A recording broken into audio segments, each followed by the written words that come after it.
काय नंबर से स्टार्ट करते हैं? काय नंबर से करना है?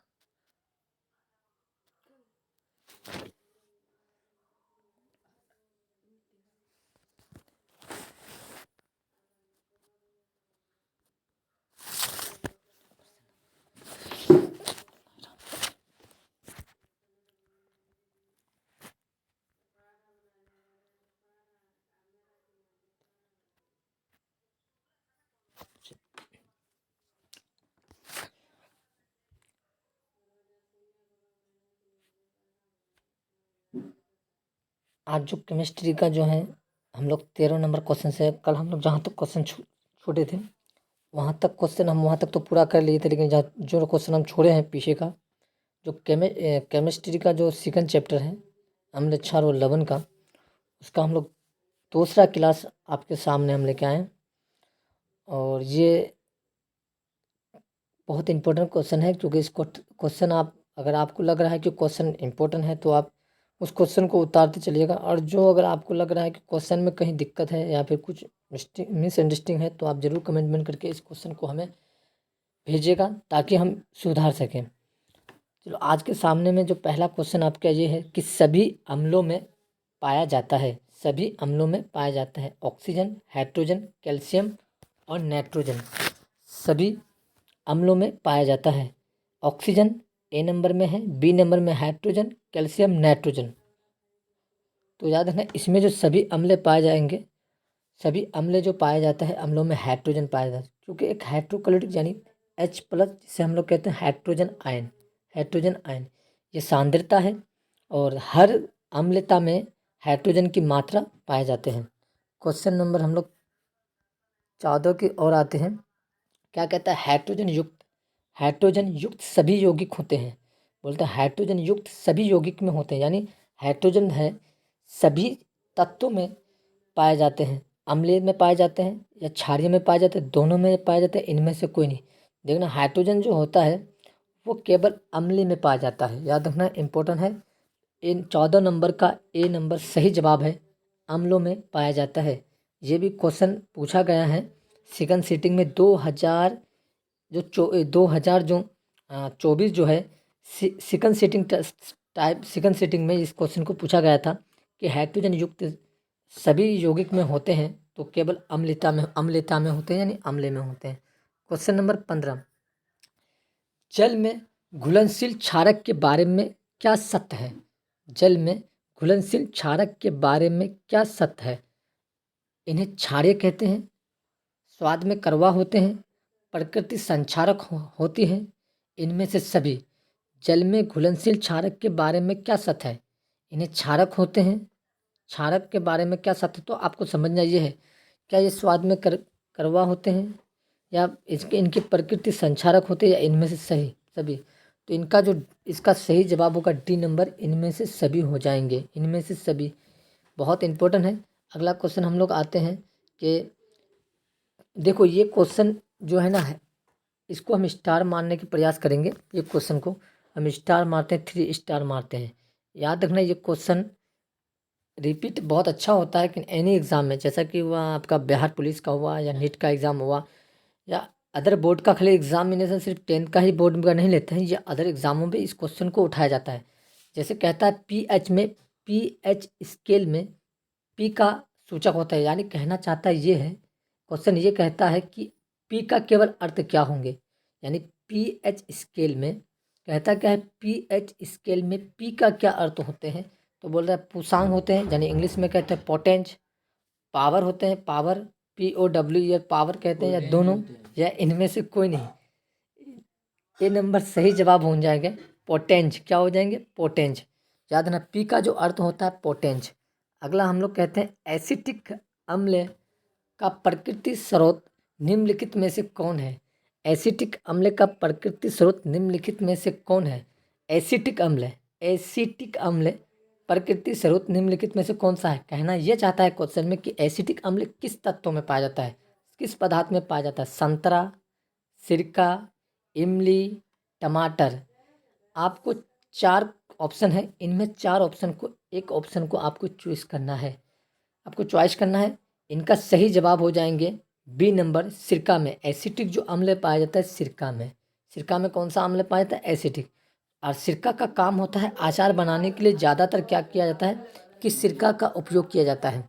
अगला हम लोग आते हैं बी नंबर के सिट्रिक अम्ल। सिट्रिक अम्ल का प्रकृति स्रोत क्या है? सिट्रिक अम्ल का प्रकृति स्रोत है तो 4 ऑप्शन है। ए नंबर में दिया है इमली, बी नंबर में है टमाटर, संतरा, नींबू या दही।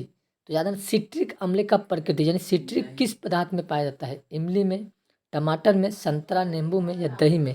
तो याद है ना इसका जो सिट्रिक जो अम्ल होता है, याद है ना मैंने कहा संतरा और नींबू। संतरा और नींबू जो पाया जाता है कौन सा? सी नंबर में करेक्ट जवाब होना चाहिए, संतरा नींबू में।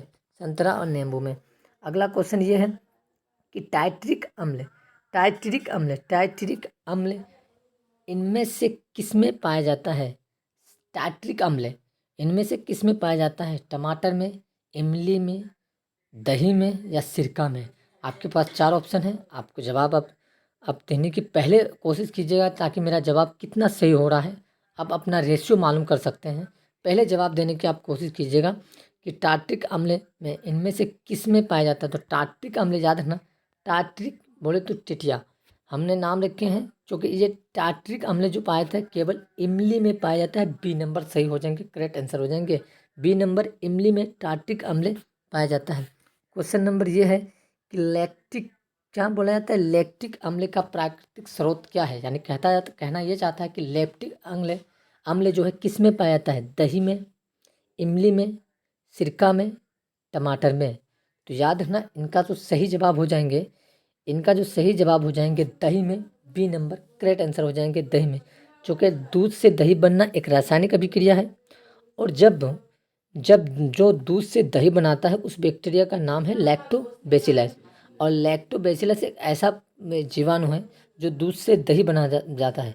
और आसानी से आप इस चीज़ को जानते हैं तो लैक्टोबैसिलस से दही बनाता है वो। तो याद रखना यही लैक्टोबैसिलस से हम लोग लैक्टिक कह देंगे तो हमारा लैक्टिक अम्ल दही में पाया जाता है। और आसानी से इस क्वेश्चन को हम लोग याद कर सकते हैं। अगला क्वेश्चन है 21 नंबर। आप ये भी भिविया क्वेश्चन है, आप इसको जरूर याद रखिएगा, जहन में जरूर इस क्वेश्चन को जरूर रखिएगा। चींटी के डंग और नेटल के डंग में यानी बिच्छू वगैरह के डंग मारने में कौन सा अम्ल पाया जाता है? यानी चींटी के डंग मारने में या नेटल के डंग मारने में कौन सा अम्ल पाया जाता है? सिट्रिक अम्ल पाया जाता है। देखो सिट्रिक मैंने बता दिया था, सिट्रिक किसमें पाया? नींबू और संतरा में। लैक्टिक अम्ल और लैक्टिक बताए थे, लैक्टिक तो तुम्हारा पाया जाता है, लैक्टिक में जो तुम्हारा पाया जाता है वो दही में पाया जाता है। दूसरा क्या है? दूसरा ये है कि एसिटिक अम्ल। और याद रखना एसिटिक अम्ल मैंने बता दिया था। और डी नंबर में मिथेनाइक अम्ल। याद रखना मिथेनाइक अम्ल का दूसरा नाम था फॉर्मिक अम्ल। कौन सा? फॉर्मिक अम्ल। चींटी का डंग मारने से फॉर्मिक अम्ल पाया जाता है और फॉर्मिक अम्ल का दूसरा नाम होता है मिथेनॉइक अम्ल। ये भी बहुत इंपॉर्टेंट है, डी नंबर करेक्ट हो जाएंगे, मिथेनॉइक अम्ल, मिथेनॉइक अम्ल। अगला हम लोग आते हैं 21 नंबर क्वेश्चन में। देखो 22 नंबर क्वेश्चन में कहते हैं बहुत इंपॉर्टेंट है ये भी क्वेश्चन, आप स्टार मान लीजिएगा। ये भी क्वेश्चन बहुत बार रिपीटिंग हो चुका है। इस क्वेश्चन जो हम इस एक क्वेश्चन को बताने का जो प्रयास कर रहे हैं, कहते हैं दांतों का क्षय कब प्रारंभ होता है? ये दांतों का क्षय का मतलब दांतों का जो खराब होता है किस कितने अम्ल के जब आता है, जब मीठा वगैरह चीज़ खाने से, चीनी या शुगर या मीठे चीज़ खाने से दांतों का क्षय होता है, खराब होता है। लेकिन कहता है जब ये क्षय होता है तो इनका पीएच स्केल का मान क्या होता है? ये याद रखना, ये बहुत अहम विषय है, मोस्ट विषय है, आप जरूर याद कीजिएगा। ए नंबर में है मुंह का पीएच जो होता है पीएच मान 5.5 से अधिक होने पर, या मुंह का पीएच जो होता है मान होता है 5.5 से कम होने पर, और मुंह का पीएच मान 7 होने पर। और इनमें से कोई नहीं। आप देखिएगा दो, आप जरूर ए और बी में आप जरूर ये कोशिश, ये टेंशन रहेगा कि कौन सा होगा, संदेह रहेगा कि क्या ए नंबर होगा कि बी नंबर। याद रखना इनका जो सही मान हो जाएगा, मुंह का जो पीएच मान होता है 5.5 से कम होने पर। अगर आप 5.5 से कम होने पर क्या हो जाता है? दांतों का क्षय हो जाता है, यानी खराब होना शुरू हो जाता है। करेक्ट आंसर हो जाएंगे बी, यानी मुंह का पीएच मान 5.5 से कम होने पर। अगला हम लोग आते 23 नंबर क्वेश्चन में। 23 नंबर थोड़ा ध्यान से देखिएगा, ये भी पूछा गया क्वेश्चन, आज का जो क्वेश्चन है, कल का और आज का जो क्वेश्चन था, ये प्रीवियस का क्वेश्चन था, यानी पीछे पूछे जाने वाले क्वेश्चन का था। कि जैसे क्वेश्चन बैंक का जिस प्रकार कहा जाता है, क्वेश्चन बैंक में जो पीछे जितने भी एग्जामिनेशन होता है जो पूछते हैं, उनके आधार में क्या किया जाता है, इस क्वेश्चन को पूछा जाता है। तो याद रखना, हमारी पेट यानी उदर का मतलब होता है पेट, हमारी पेट में कौन सा अम्ल उत्पन्न होता है, यानी कौन सा प्राणायाम होता है, कहता है ऑक्जेलिक अम्ल, सिट्रिक अम्ल, हाइड्रोक्लोरिक अम्ल या टार्टरिक अम्ल। याद रखना, ये क्वेश्चन पूछा जाएंगे। और याद रखना, सी नंबर सही हो जाएंगे हाइड्रोक्लोरिक अम्ल, सी नंबर करेक्ट आंसर, यानी हाइड्रोक्लोरिक अम्ल पाया जाता है। अगला हम लोग आते हैं 24 नंबर पर। 24 नंबर क्या कहता है कि हाइड्रोक्लोरिक अम्ल एवं सोडियम हाइड्रोक्साइड के विलयन की अभिक्रिया से उत्पन्न लवणों को क्या कहते हैं। यानी हाइड्रोक्लोरिक अम्ल एवं सोडियम हाइड्रोक्साइड के विलयन की अभिक्रिया से उत्पन्न लवणों को क्या कहते हैं। हाइड्रोजन क्लोराइड कहते हैं, सोडियम क्लोराइड कहते हैं, हाइड्रोक्साइड, इनमें से कोई नहीं। याद रखना, क्या पूछा गया है, हाइड्रोक्लोरिक अम्ल आपके पास एक तरफ है NaCl, यानी NaCl, NaCl जगह हाइड्रोक्लोरिक अम्ल, और दूसरी तरफ क्या है, सोडियम हाइड्रोक्साइड, एक तरफ क्या है, प्लस में क्षार है। क्षार को आप जानते हैं, सोडियम को जानते हैं, सोडियम NaOH, ये क्या है, सोडियम, दोनों आपस में अभिक्रिया होगा तो याद रखना कौन सा गैस प्राप्त होगा, सोडियम क्लोराइड की प्राप्त हो जाएंगे। इसका बी नंबर सही जवाब हो जाएंगे। जब हाइड्रोक्लोरिक अम्ल एवं सोडियम हाइड्रोक्साइड के विलयन से जब अभिक्रिया करते हैं तो सोडियम क्लोराइड की प्राप्ति होते हैं। याद रखना, सोडियम, बी नंबर सही जवाब होगा, सोडियम क्लोराइड, सोडियम क्लोराइड की प्राप्त होता है। अगला हम लोग आते हैं कि ये क्वेश्चन को हम कह देते हैं कि डायरेक्ट क्वेश्चन में आपको पूछा जाएंगे, और आप एग्जामिनेशन अगर 2025 में देंगे या 2026 में देंगे तो डायरेक्ट आपके अकाउंट में, यानी आपके क्वेश्चन में पूछा जाएंगे कि धोने का सोडा का रासायनिक सूत्र क्या है। धोने का सोडा का रासायनिक सूत्र क्या है, यानी धोवन का सोडा भी कहते हैं या धोने वाला सोडा का रासायनिक सूत्र कहते हैं। क्वेश्चन इंपॉर्टेंट है, आप इसको जरूर याद रखिएगा। मैं कह रहा हूँ कि इस क्वेश्चन को आप 2 से 3 बार जरूर देखने की प्रयास कीजिए और लिखने की प्रयास कीजिएगा। धोने का सोडा का रासायनिक सूत्र होता है Na2CO3 into H10H2O। P number में कहता है Na2CO इंटू H2O। फिर तीसरा नंबर में क्या कहता है, NaCO3 10H2O। डी नंबर में है NaC4 10H2O। इनका जो सही जवाब हो जाएंगे ए नंबर, आपका धोने का सोडा, या फिर धोने का सोडा का रासायनिक सूत्र होता है Na2CO3 10H2O। इसका रासायनिक जो नाम होता है सोडियम कार्बोनेट डेका हाइड्रेट, इसका नाम होता है सोडियम कार्बोनेट डेक्टा हाइड्रेट, इसका रासायनिक नाम होता है। अगर बात करें, आप देखो बेकिंग सोडा का रासायनिक नाम बोलिए, बेकिंग सोडा, यानी बेकिंग सोडा का रासायनिक नाम क्या होता है। ए नंबर में है सोडियम कार्बोनेट या सोडियम हाइड्रोजन कार्बोनेट या calcium carbonate, calcium hydrogen carbonate. आराम से क्वेश्चन को ध्यान से सुनिए। ए नंबर में कहता है सोडियम कार्बोनेट, बी नंबर में कहते हैं sodium hydrogen carbonate, C number में कहते हैं कैल्शियम कार्बोनेट, डी नंबर में कहते हैं कैल्शियम हाइड्रोजन कार्बोनेट। तो इनका जो सही जवाब हो जाएंगे आपका B number sodium hydrogen carbonate, ये आपका सही जवाब हो जाएंगे, sodium hydrogen carbonate. Sodium hydrogen carbonate को क्या कहते हैं, बेकिंग सोडा के नाम से जाना जाता है। अगला आते हैं, आप देखिए यही इसका फिर सूत्र जब पूछा गया है, ये भी एमबीबीआई है। सूत्र बहुत ज़्यादा पूछा जाएंगे आपके एग्जामिनेशन में, आपको ऑब्जेक्टिव सवालों में आपको बहुत ज़्यादा सूत्र सब देखेंगे। कहता है बेकिंग सोडा का रासायनिक सूत्र क्या होता है, Na2CO3, बी नंबर में NH4Cl, सी नंबर में NaCO3, NaCl। तो इसका सही जवाब हो जाएंगे, सही जवाब इसका हो जाएंगे सी नंबर NaCHO3, इसका सी नंबर करेक्ट आंसर हो जाएंगे NaHCO3, NaHCO3 will be the correct answer हो जाएंगे। अगला चले हम लोग सी नंबर में कि जल की अस्थायी कठोरता को हटाने के लिए किसका उपयोग किया जाता है। जल की अस्थायी कठोरता को हटाने के लिए किसका उपयोग किया जाता है। तो याद रखना, बेकिंग सोडा का, धोने का सोडा का, व्यंजक चूर्ण का, या इनमें से कोई नहीं। जल की अस्थाई को यानी कठोरता को, जल की अस्थाई से जो कपड़े में जो गंध लग जाता है उसकी कठोरता को हटाने के लिए किसका अधिकतर प्रयोग किया जाता है? बेकिंग सोडा का, धोने की सोडा का, या विरंजक चूर्ण का, या इनमें से कोई नहीं। इनका सही जवाब जो हो जाएंगे बी नंबर, धोने का सोडा का। बहुत इंपॉर्टेंट है, आप जरूर इसको पढ़िएगा, धोने का सोडा। और धोने का सोडा का हम रासायनिक सूत्र भी बता दिए हैं पीछे।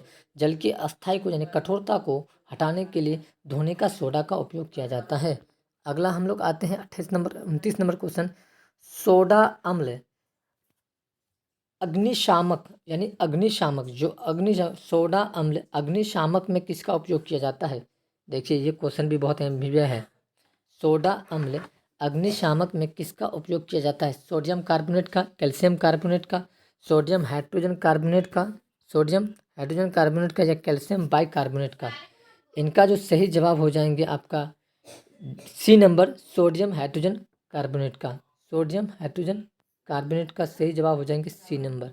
अगला हम लोग आते हैं, ये क्वेश्चन को हम वीवीआर मारते हैं। मेरे अनुसार ये क्वेश्चन आपको बोर्ड में जरूर देखने को मिलेंगे। कहता है सल्फेट अर्ध हाइड्रेट, या फिर क्या कहेंगे हाई यानी हेमी टाइटेड, हेमी टाइटेड, सल्फेट अर्ध हाइड्रेट हेमी टाइटेट का अन्य नाम क्या है? इसका दूसरा नाम बोलता है सल्फेट अर्ध हाइड्रेट हेमी टाइट्रेट का अन्य नाम क्या है? याद रखना।